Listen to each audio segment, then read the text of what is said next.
क़यामत सुगरा का मंजर।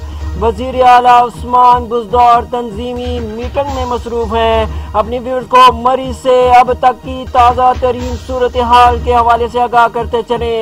मरी में क़यामत सुगरा का मंजर है। मरी में बर्फ का तूफान, स्यों पर क़यामत टूट पड़ी। 22 अफराद जहाँ बहक हो चुके हैं।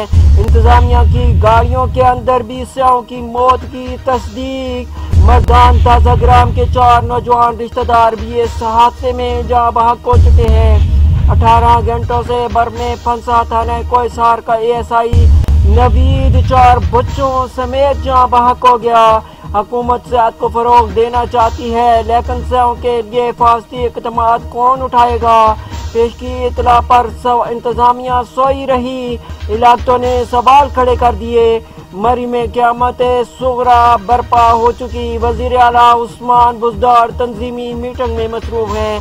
अपने व्यूअर्स को इंतहाई अफसोसनाक खबर से आगाह करते चले। अब तक इतलात के मुताबिक मरी में बर्फबारी का तूफान, स्यों पर क़यामत टूट पड़ी। 22 अफराद जहाँ बहक हो चुके हैं। इंतजामिया की गाड़ियों के अंदर भी स्यों की मौत की तस्दीक कर दी। मर्दान ताजा ग्राम के 4 नौजवान रिश्तेदार भी मरी में तूफान का शिकार हो गए। 18 घंटों से बर्फ में फंसा थाना कोहिसार का ASI नवीद भी 4 बच्चों समेत जहाँ बहक हो गया।